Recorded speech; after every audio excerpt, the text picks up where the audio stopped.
about how he took his old girlfriend, which was Jerry McGee on the left, which became Lefty Rosenthal of the Stardust Hotel's wife later on. Now, we're talking about a scam that went on in all the major hotels. And we're going to get to that in a second, the chip cup scam. But John Hicks, as far as my knowledge is, as far as common knowledge, that never was perpetrated at the Dunes Hotel. I never heard a word about it there. And probably because Wyman, John, and his father were friends. So he kind of was a loyal thief, I should say. You know, you don't go to the bathroom where you eat.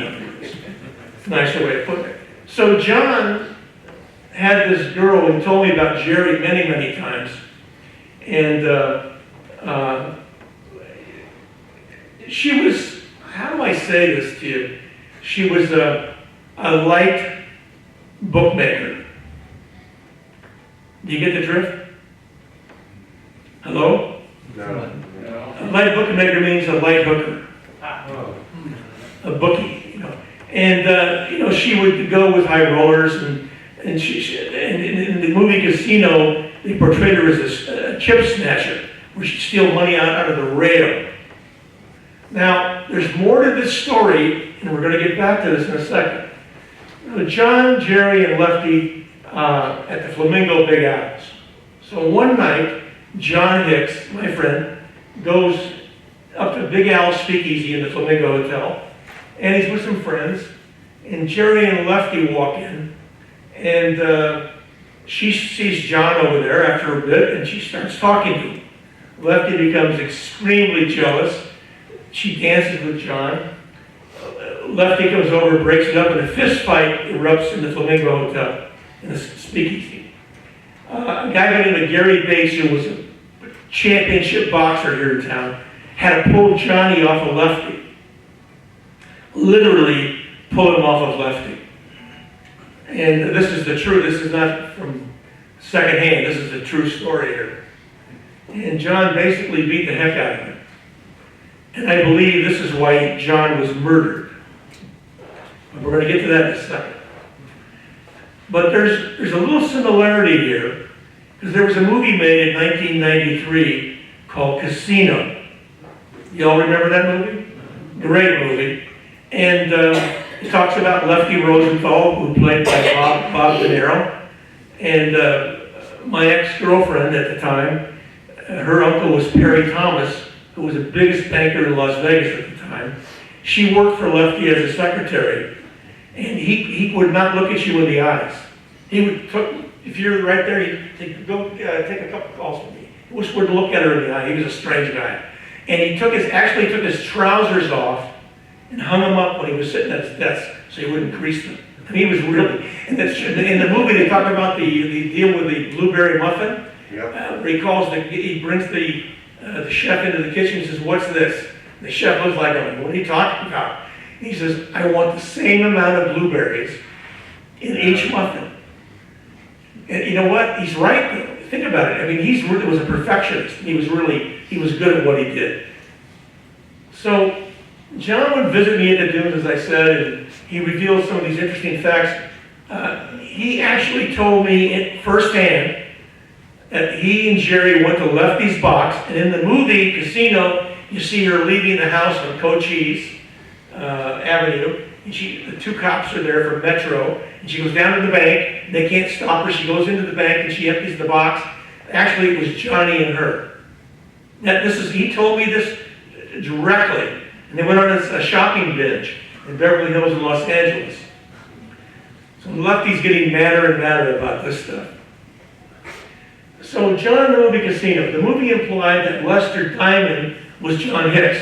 And in the movie, Lester Diamond was Woods. What's his first name? Anybody remember? James Woods.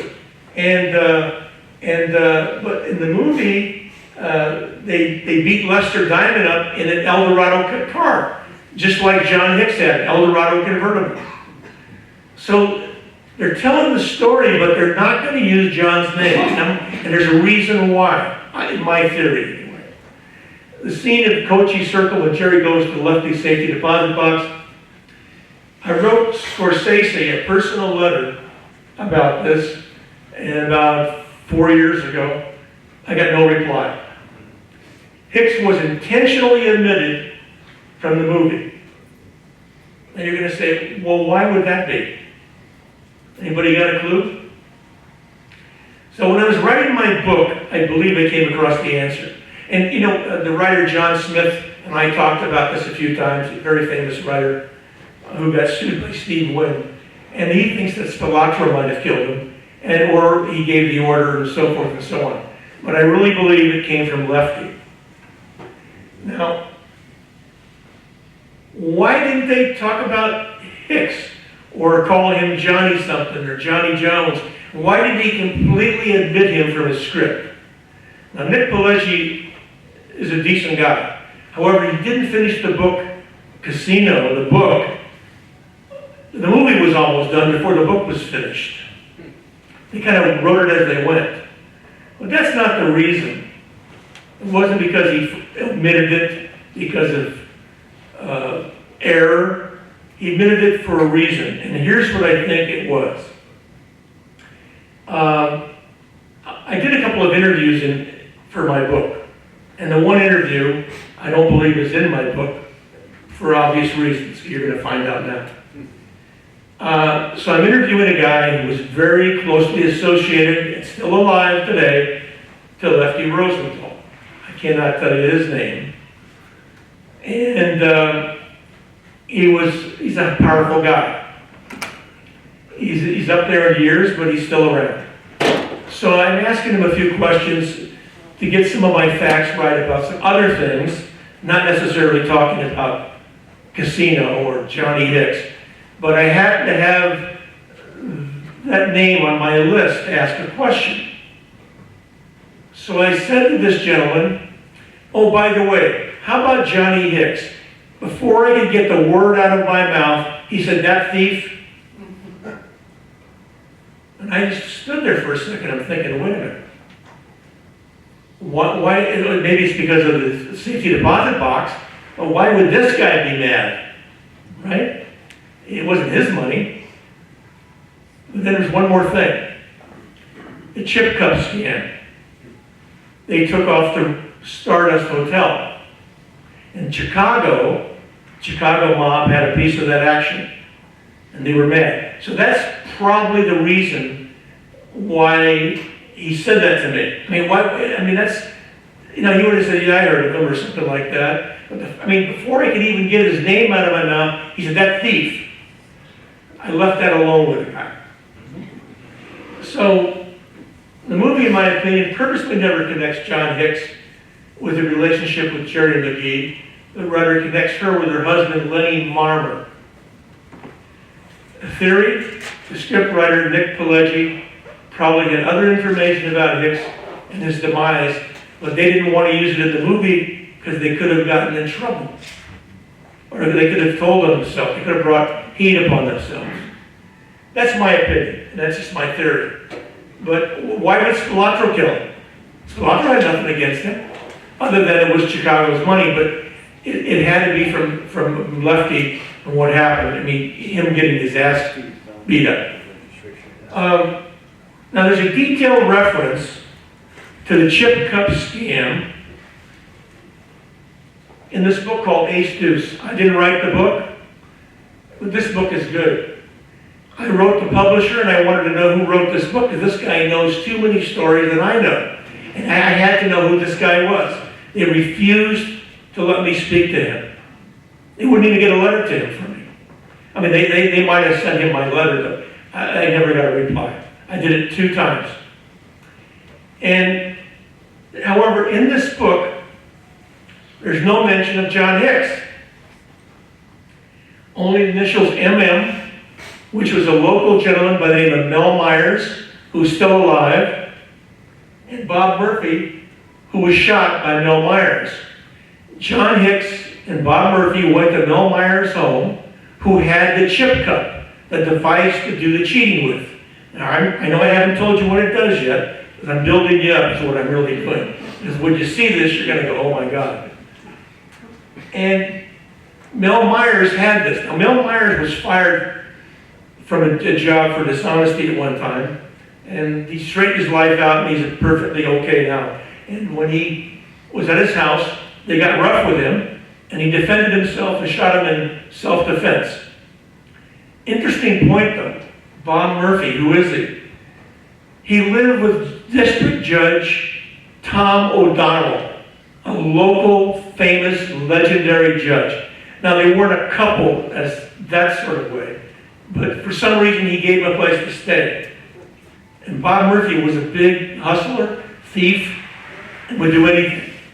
And he got shot and killed, and John was there, so John was indicted and charged with the murder. Here I'm talking to you about a deposit box, which I went over a little bit earlier. And why not the Dunes again is because Wyman and Hicks were friends. Wyman didn't want to do that to him. Now, as close as I knew John, I did not know about the chip cup scam. I mean, he was my friend. One morning he stopped at my house at 3 o'clock in the morning. I get off at work about 1 or 2. He stopped over to say hello. He said, hey, did you ever show you my dad's pistol, Marion's pistol? I said, no. He said, let's go shoot it, he said. I said, you can't shoot it. You can't do it. So we went in, I was a kid, I was 23. He said, let's shoot it in my fireplace. And we shot it against some cans. Oh, I'll never forget this guy. He was a great guy. There's the chip cup scam, basically outlawed in a book by a gaming control agent, if you can all read it. But basically how it worked was a hollow shell. I'm going to show it to you in a minute. It looked like a stack, and it came in different kinds of forms and sizes. It looked like a stack of $4, $5 chips. And the way they would do it, the most common way, would be the agent who would be working with the dealer, that's called an agent or an A, he'd be playing the field or one-roll bets, where the money was paid or lost every roll. He'd bet this hollow stack of 3 chips with a real chip on top of it. So inside this little cup, which I'm going to show you in a minute, this is the story about strong-arm cheating investigated in Las Vegas. And in this chip was hollow, so the guy would bet it in the field. The dice dealer would say, would roll a number and it wasn't in the field. The dice dealer would pick it up, and he'd immediately go back to the money rack and put it on top of $100 chips or $25 chips. And that guy that was his A, the player, would immediately throw down some cash and say, give me some chips. And this guy would immediately hand out the $4 or $5 chips with $300 stuck in the middle and inside. It was never detected by any pit boss, eye in the sky, or policeman in Las Vegas. They found the chip cup when Murphy was killed. They had to call the police on that, and so they said, why were you here? They found the device, and then Mel Myers explained it all to him, to the cops. This was even written up by Wallace Turner, and Laxall even commented on it. They beat Las Vegas. They don't know how much money was beaten out of it. And they wouldn't have found out if it hadn't been this murder. More of the story. Then John was murdered. Now, one more factor that leads me to think it was Lefty Rosenthal, besides, Lefty's wife, Jerry, was his old girlfriend. They lived across the street from one another on the Las Vegas Country Club. John lived in a 4-unit condominium. One was his. And Lefty lived across the street in the single condominium. So there's another reason that makes it look pretty obvious. And I'm going to show you, I hope this works.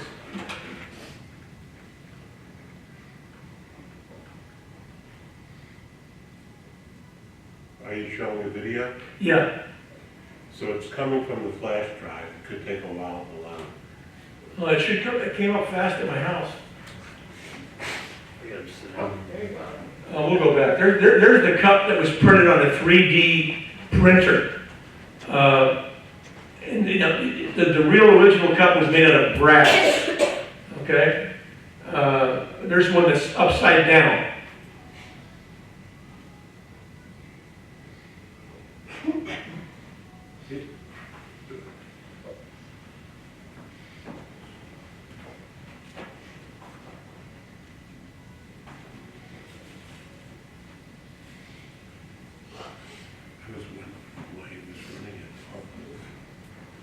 I don't know how to do this, guys.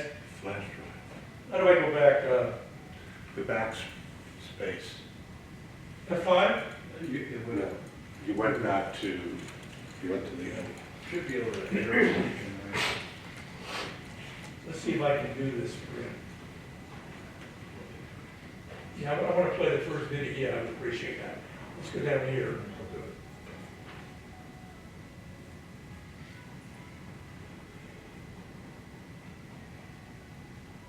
There's the first one right there.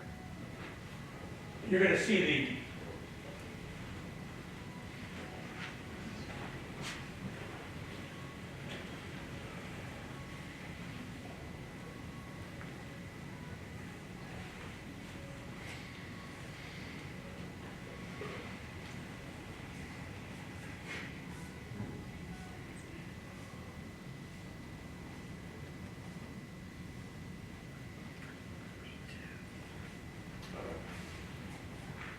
You want the mouse?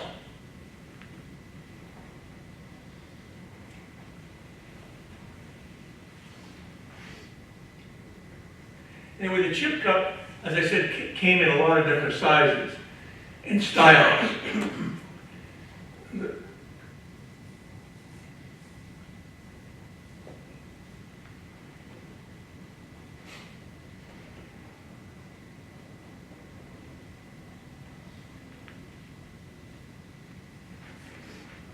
So I can see that it's loading, but it's slow up in the flash drive. You just have to give it time. Do you have it on the hard drive? On here or on the other flash? Only on the flash.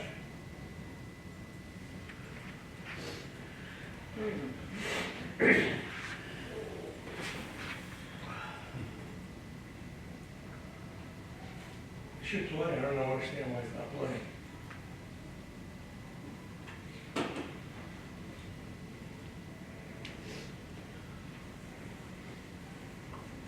Whatever reason, that's It worked when I did it before. In any event, the chip cup is infallible. But there were some guys that who invented this. They say it came out of Reno, Nevada. That's where I heard it came from. And a lot of thieves were around Reno in the old days. But there's all kinds of chip cups. There's a one chip cup that was used with a single casino dollar token. It was hollow.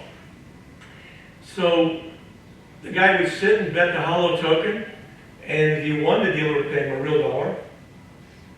If he lost, he'd take the hollow one, put it in the rack, and when he got paid the next time, he was getting 2 for 1. It sounds like nothing, but you think about it, getting 2 to 1 every time you win is a lot of money. So then they went 2 chips high, and they made a silver dollar style token that would hold a regular chip underneath it. And you could not, you could be 2 feet from it, you could not see what it was.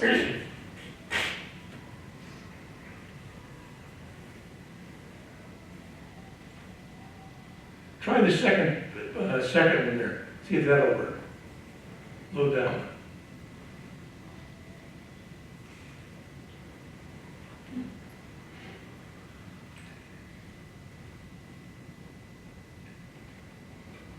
Keep going to the last picture. I think there's another picture of it as well.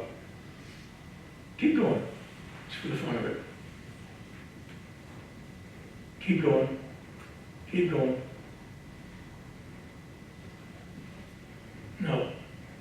Must be this one? No, it didn't play. I'm really sorry. I'm gonna try and get it working while you talk. Okay, so in any event, it was an incredible scam. And a gaming control board agent, a friend of mine, made one for me. And it was made out of a Coke can they used for the metal. It's like a Diet Coke can or a Coke can. And they cut it and they took a scoring tool and scored holes in it like it looked like stacks of chips, and he rounded it and taped it together. It would fit over the stack of real chips. And on top of it, they put a real chip, a $5 chip. And I brought some guys into my office one day and I says, tell me what this is. They don't touch it, just tell me what it is. And he said, it's 4 chips. I said, would you bet on that? And they said, yeah, it's 4 chips. Okay. And to prove that it fooled the sharpest of people. And once again, for the gaming control board not to be able to detect it is really incredible how they kept this secret. Now, there was a guy who rented a room from John Hicks, who was a crap dealer, and I'm pretty sure he was probably involved in the scam. And when John was killed, this guy, Pete, found his body in the stairwell going to his apartment. And we never saw Pete again. He took off and never came back. So that's the story of the chip scam, the biggest thing I've ever heard in my life. Oh, maybe he'll get to show you this one more time.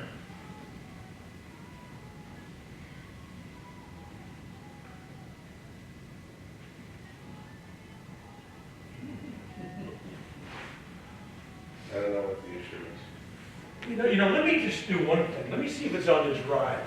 Just a second. Maybe. I copied on onto your drive. It's okay. Let's take a look at the drive. Get me out of this thing. Bear with us, folks.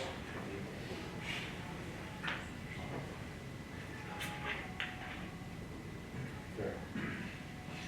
Oh, good. This is the fun drive. Okay.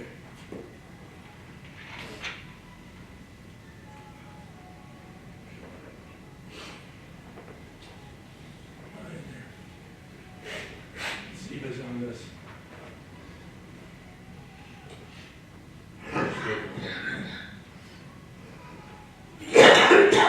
No, it's not there. Let me see real quickly if I can do this. One more thing.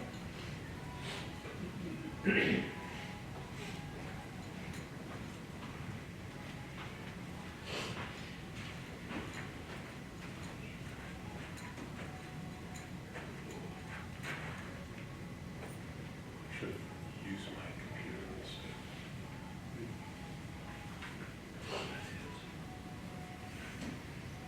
But I figured it would work better on this, because it should be already working.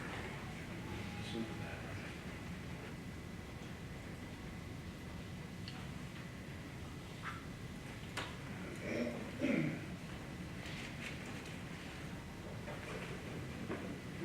It's not even getting that good. We're not even getting out here.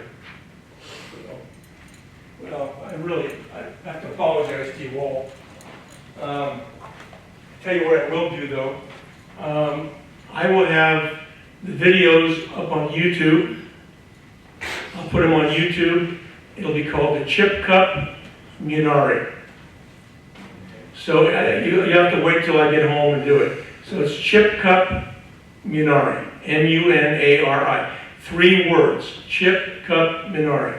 And it'll be on YouTube. It'll be searchable, and I'll leave it up for a couple of days, and I'm going to take it down. It's proprietary stuff, and I don't want the whole world just to take it and run with it.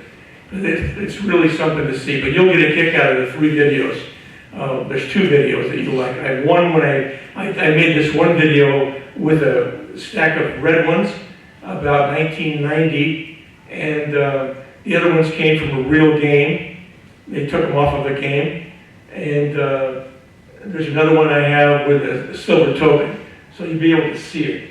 So unfortunately, I wish I could do it. Now, while we have some time here, I hope I made myself clear about this, and if you guys have some questions, I'm happy to tell you anything I can tell you about the dunes, about this, or anything else. Describe how the chip cup worked. Okay, one more time. It looked like a cup upside down, okay? If you took the cup, turned it upside down, okay? So there's no water in this cup. Okay? So you had it, so it was hollow, but on top of the cup, there was a chip, a real casino chip. Okay? So the dealer would bet it in the field. If the field won, it's a one-roll action bet every time. You win or lose. If it won, the dealer would pay the chip, stack of chips. If you lost, he'd pick this up and the dealer would take it and put it back to the money rack where all the chips are, but he momentarily set it on top the wrong amount, the higher amount of chips, not the 5s, but on the 100s or the 25s. You follow that? You all follow that? Okay, and then the guy that was playing would immediately say change, and he would throw a $100 chip out or a $100 bill, and the guy would give him change for the 100, and in that change would be the stack of 4 chips that was hollow, but now inside of it was 3 $100 bills. May I walk around with that? Yes, that's not bad, yeah. Yeah, go ahead. That's an upside down view of it, I believe. Yeah, I can't turn the camera. Yeah. And so, This is a $25, because it was, the top chip was, the top of the shell was covered with a little piece of metal. But on top of that, the real chip would stay there. It'd be like this, just be on top, right? And you'd be a little bit offset. So, you know, if you set it down and you moved it, you knew that was a real chip on top. You'd have no reason to, you couldn't see that, all you'd see was lines on the edge marks of the chips and the colors. But why didn't the chip fall out of the bottom, the real chips fall out of the bottom? Oh, When they mixed it? because it was a thin metal, okay? And if you just squeezed it a little bit, Okay. they wouldn't drop out. But if you set it like this here, it would drop out. But this guy would put them in his pocket. He would never try to take them out, you know, unless it was easy. He might even have 2 or 3 chips. Now let's think about this. They were playing, you'd only have to make about 3 moves, put it on the camera. and they got $1,000, and no one caught them. It was unbelievable. This went on for days and days and days. Now, Yes? in order for that scheme to work, it had to be a dealer working with a customer. The customer was another cheater, they call him an agent, yes. Right. An outside player. That's a real And big I'm just wondering, since you had to have so many dealers involved, one at each casino, to make this work, why they were tight-lipped enough and never got caught. That's a great wonder, great question, but think about this. Only one dealer was involved. It wasn't the entire crew. The other crew didn't even see it. They didn't even know it was, in other words, if you had a whole crew, you're gonna risk that one guy is gonna go say something to somebody. But if you have one guy involved, and he's getting 50% of the money, that's a good deal for him. And, you know, this reminds me of another scam, by the way, that was incredible. Who's got a chip I can borrow? I'll give it back, I promise. Make sure you check it. No, leave it in the case, it won't hurt. Okay, there's another scam that was close to this that was very interesting. And He's a magician too. this is a glass of coffee. You know how they used to put the rubber band and the napkin around the little glass? They didn't use coffee cups at the table. They used straight, small highball glass, they called it. And the dealer, say this is the betting box, right? You know, you had 6 betting boxes. You put your chip in the betting box, correct? Y'all follow? So let's suppose the guy's drinking coffee and he sits down at the table and he puts his coffee there He makes a bet. There. That's okay, right? But this guy is kind of sloppy, and he's drinking his coffee, and he sits right here on the edge of the betting box, and the dealer says, hey, oh, sorry, we gotta move. Sorry, hold on. He gets it too close to this, right? So the dealer goes, sorry, sir, you can't do that. Let's move your drink over there. And he dropped a chip in the coffee. And you couldn't see it because the coffee's black. You know how they caught that? They couldn't figure out where the chips were going. And they watched it and watched it and watched it. It took them about a year to figure that one out. But those are the kind of things that these experts would do. And it only took 2 people, not an entire crew. Who gave me this? Thank you very much. You heard that, right? Thank you. So anyway, I'm sorry about the film, but I'm going to put it up on YouTube. Chip Munari, M-U-N-A-R-I. You'll be able to see it and watch it. I just ask you, please don't share it to my competitors, okay? That Red Books. For yourself, do whatever you want with it. And don't post it anywhere, okay? I know whoever one of you are. Any other questions? Yes, sir. How about on that scam where they take and put, a 10 and 4, or what is it? They put the bills down and they got one bill on top that's the right amount. Then the dealer takes it over and sticks it down in the slot. And then the player plays a couple hands and then he goes and cashes in the rest or splits it. Repeat that again. I didn't get the first part. I was going to dealing school. There was a class ahead of me. One of the new guys got hired down at the Las Vegas Club. He went down there. They had a customer come up, had I think it was a $20 bill and 4 tens or whatever. Put it down on the table. They spread it out. It looked like it was $100.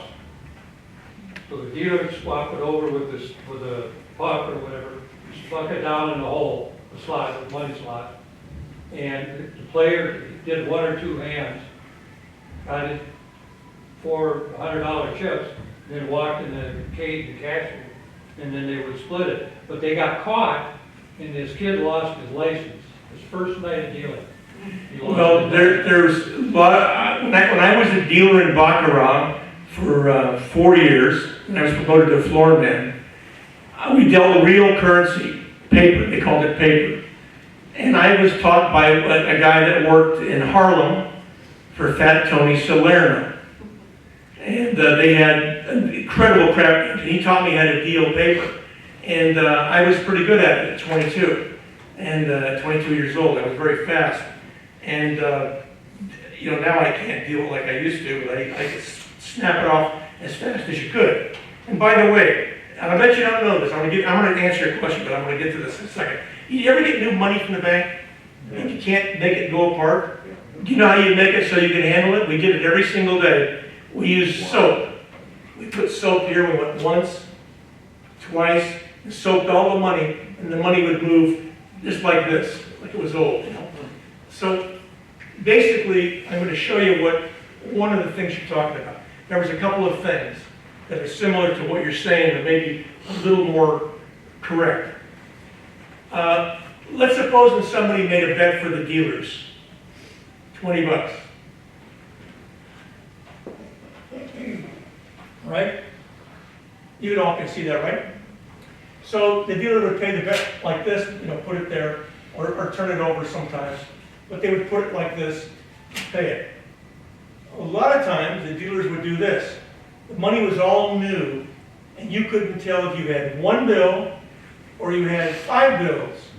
So the dealers would pick up, look like 1 bill. They're supposed to pay 1 bill, and they'd pay it like this. And the other dealer would grab it and drop it in a drop box. Out and out stealing, okay? No question about it. Or they would have 20s, 5s, 20s, and 100s. 5s here, 20s here, 100s here. And you'd have to have a lot of action, a lot of players to do this. Let's say a guy wants change for $100, right? An agent meaning, one more time, a cheater, working with the dealer. So the dealer, after after the hand is, before this move starts, after the previous hand, the dealer takes 1, 2, 3, 4, 5, 6 20s, 6 20s, and drops them on top of the hundreds. Immediately, this his agent sees it, he says, give me change for 100. The dealer goes like this here, right? Picks up the whole stack with hundreds on the bottom, 6 20s on top, and he counts out 1, 2, 3, 4, 5, which leaves 120 left on top of the stack of hundreds underneath. Hope I'm not messing you up here, hope you can follow this. And he goes like this here, straightens it out and hands him the stack. First time I saw a dealer do that, I went, what? And what happened, how I caught it, is the player, when he went to grab for the supposed to be 5 bills, he accidentally hit it, and it spread like this here, and there was like $3,000. The bosses never said a word. They didn't even see it. Now, you know, I mean, I'm not saying I did that, but I'm just telling you, how could you avoid it? You see things like that. And you had to be very careful in those days of what you said and what you did. Let me just finish this up real quickly. So now, I had a dealer, 20 years after this happened, called me up and wanted me to become the president of his gaming company. It's a true story. He had a gaming company, I turned him down. Because here's what he did one day at the table. First of all, he put heat on me for nothing once. But he was dealing cards like this here, dealing money, left hand, paying the bets. And then, and he was a little bit of an older guy, and the edge of the table was right here. He had a customer sitting right here, right? So I hope you can all see this. I don't want to block it. So he's paying the bets, and this guy's right next to him. I mean, he could touch him like this with his leg. Paying the bets, paying the bets, paying the bets. And then when he paid the bet, he'd get into this habit of putting his hand down here like this, his right hand, and paying this bet, and leaning over and paying this bet. And the guy right here, he would have a stack full of hundreds, you know, maybe like 3,500, 44,000. This guy here, so this dealer would do this. Just before he paid the bet, he'd break off the first 2 bills up here like this, and have a stack here like this. Can you see that? Follow? So he'd go like this here, and the guy over here sitting here would just do this. And the dealer would pull away. I couldn't believe what I saw. And I almost didn't see it. It was so tricky. Those are the kind of things that went on. Go ahead. You had a question. How common is it to have a dealer working with an agent in a casino? It happens every single day. And I want to tell you something. This is such an important question. The owners of these casinos today, they have no idea what's going on. They're happy with their hold percentages. Now, you know, in a casino, you have certain kinds of numbers to tell you if you're doing good or bad. Just like you know in your retail business, if your sales are 36%, and you think you can take 12, 15% to the bottom line, you know you're in good shape. Well, in a casino, you have the win over the drop. The win divided by the drop is a percent hold. So if I have $100 in the box and my win is 20 bucks, that means I'm holding 20% of the money, which is really a good number for blackjack. You can go to these casinos or go to the gaming abstract, it's published by the state of Nevada, and you can look at the abstract figures for all these casinos, and you see the blackjack hold is like 14, 15%. If I was running the place, I'd be having a heart attack. You know, I wouldn't let them get away with it. They don't care. They're making so much money, they don't care. They don't even know about it. I mean, isn't that ridiculous? And I'll tell you what, one of the old casino managers at the MGM Grand, he and I were going to start a business one time and go to every casino and say, look, we'll do this for free. Let us watch your place for 60 days. We're going to give you some recommendations. If we bring your hold up, you pay us. If not, don't pay us. But I just don't want to work anymore, so that was good. But that's a true story. They just don't care. And they don't have the qualified skills to know what a cheater is. You know, all those guys that came to Las Vegas in the 50s and 60s, they came from illegal operations. Most of them cheated. And in Las Vegas, they used to cheat. on the graveyard shift. No question. If a guy got ahead too far, they'd bring a bust-out guy in, they called him a bust-out guy, and he'd deal deuces or cheat with dealing seconds and things like that, and beat him. Any other questions? So in your presentation, you had a 3D printed chip cup. Yes, So 3D printers, pretty recent, so do you think that there's still chip cups out there today? absolutely. A single one. See, a single one is the one that, how can you watch every single player, every single game? It's impossible. I believe it, the oldest tricks come back and they're the best tricks. The oldest tricks are the best tricks. And you know, just like, look, you know what happened at the Mirage a few years ago? When they did, some genius who in management said, you know, we're gonna save some money, we're gonna get rid of the box man, okay? That's the man that watches, sits at the table in the middle, there's two dealers, and there's a floor man. We don't need a box man, you got a floor man watching, that's all you need. Well, those guys were having agents come in and betting hot bets, or their bets were on, their bets were off, and they had a license to steal, and they caught the guy eventually. But there's so many people, I believe it today, it's worse than ever. It's worse than ever. Now, you brought up an interesting point. Let's suppose that you don't have to just steal with the casino games. There's other ways of stealing. You can steal with these players clubs. They have groups of people who belong to a syndicate that they have a guy that's a scout that says, by the way, at the Hilton Hotel tonight, the big progressive jackpot is not hit, it's getting ready to go. We know it's getting ready to go. So they hog the seats, and they invest their money until the game, till it's won. And the casino people who work there make sure nobody gets their seats. I mean, it's I hate to even say that, but I think we have more thieves than we've ever had. There's more business than ever. How can there be less thievery? I hate to be a downer, but that's the way it is. Any other questions? Yes, sir. Even with the high-resolution video cameras is not a solution with cheating that you're talking about? Well, there's no question if they can record every game, they can eventually figure it out, you know, and there's evidence. And, so they're going to have to do things that they, you know, that are so good. Now, I'm going to give you an example of what they could do. You know, not every casino records every single live game. You know, say you have a game over here, you know, what are you watching that? The guy's only betting $5 to $10 in hand, right? Well, this happened once, and I thought it was the most ingenious thing I ever heard. One of the, this one. It happened in Lake Tahoe. I believe it was Harris, and it was in a baccarat game. And these three cheaters sat down at the table, and they beat the game out of 185, close to 200,000 in cash cheating. Okay? They might have had inside help, probably, and I can get into that in just a second. And then the bosses all got alerted. You know, we're stuck 200,000 in the baccarat game. What do you think they did next? I want anybody to answer this. You get a free book right now. Shut the game down. What? Shut the game down. No. Review the film. No. What did cheaters do? The players, what did they do? Take off. No. Get greedy. They were real smart. You know what they did? They took the $200 that somebody advanced them, that they cheated, and they bet it on the square. They didn't do one move wrong again. They just played it. So that's like you walking up into a casino and I give you 200,000 to have fun.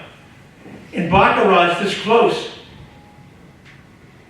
They won another 100,000, then left. On the square. And they had every single boss watching, and nothing went wrong. And that's ingenious. I mean, you know, you got to think like this. I hate to be such a down person about this, but I'm very skeptical. It was like the old story when there was a little casino up in Tonopah, Nevada. There was two partners. And one guy took Monday night off, and the following day the other partner took Tuesday night off. Now this Monday night, this one partner's working by himself, and the guy comes in and beats him out of $10,000. Following day, the other partner comes in and says, hey, what happened? And the guy said, oh, there's a guy came in here with a white hat, and he got lucky and he beat me out of 10,000. Oh, okay. Next week, the other boss is working that was not there, and he loses 50,000. And the first boss says, what happened? He says, you know that guy with the white hat, he came back.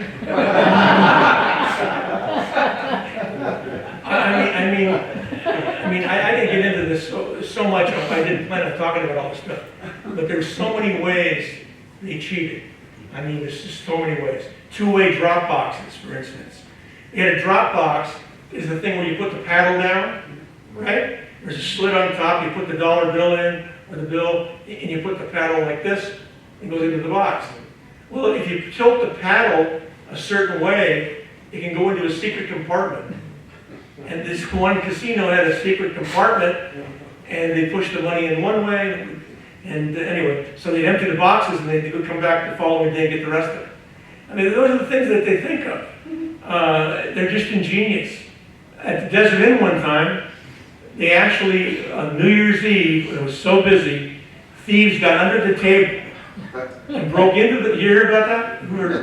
They broke into the box and emptied the box out when the game was going on. Had to be an inside job, though, I think. Any other questions? I have one. Yes, sir. Sounds like casinos need to be more concerned about the dealers than about players. Well, yeah, both ways. I would say your help is the key thing. In the old days, to get a job at a casino, you had to be referred or recommended. You just couldn't go to a dealing school and go to work. Now they have no choice. But you had to be trusted. You went to work there. Even if you were a thief that was fired for stealing somewhere else, you could go to work if you say, I'm not going to steal from you. It's crazy, isn't it? Any other questions? No, I got one here. Go ahead. When I was working at the Westward Hole, there was a security guard over at the Stardust, and they used to do the coin run, the cashier or the coin cages. The guy was stealing a roll of quarters every time he was doing it, and he couldn't figure out how to get them out of the casino, so he stuck them in his locker. He had his locker, the whole back of the wall of the locker was stacked with his rolls of quarters. And he got sick, and they had to go in his locker for some reason or other. That's the only way they caught him. Yeah, he must have had 100 rolls of quarters in that damn locker. That's how smart he was. I know you guys like stories, but I'm going to tell you one quick one. I've got a couple of minutes. At the Dunes Hotel, have any of you ever heard in your mob reading a guy by the name of Alan Dorfman? Oh, yeah. Who was murdered in a parking lot because they were afraid he was going to testify? Well, he was around the Dunes quite a bit, and he was a guest at Charlie Rich's house many, many times. I have his guest book. And he had a girlfriend that worked the Dunes in the Baccarat pit. And one day we were dealing, and we had a customer, and all you had to say to the customer was koala bear. He had one of those Australian kind of hats. Not like yours. Yours is perfectly symmetrical. But you know what I'm talking about, like an Outback hat? And all you had to say to him was koala bear. Koala bear, and he put 500 for the dealers.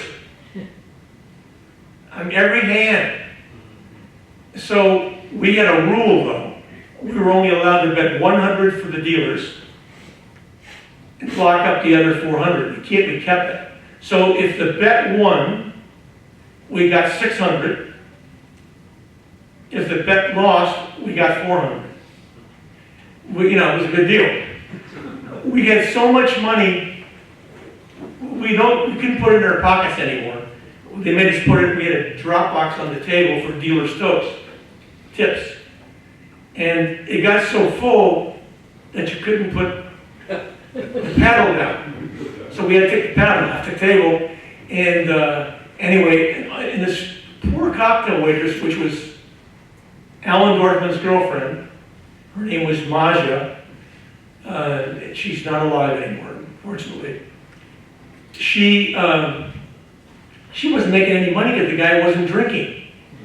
Neither were the shills, the game starters, that played. And so I said to the dealers, hey, why don't you give her a bet? So they said, okay, the next bet's for you. And we give her 400.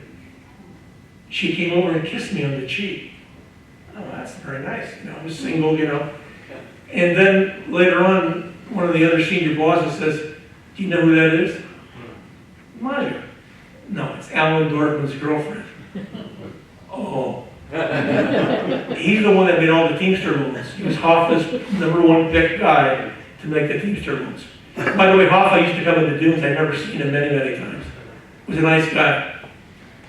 Any other questions? And I think we're almost wrapped up. And don't forget, I'll have it up on YouTube. I promise you it'll be up later tonight. It'll be Chip Cup Munari. And if you're good, I may have another one up called Scams Munari, which will show you some of the stuff I talked about. And I'm going to put it up for a day, okay? Scams Munari. Thank you very much. Thank you. Appreciate it.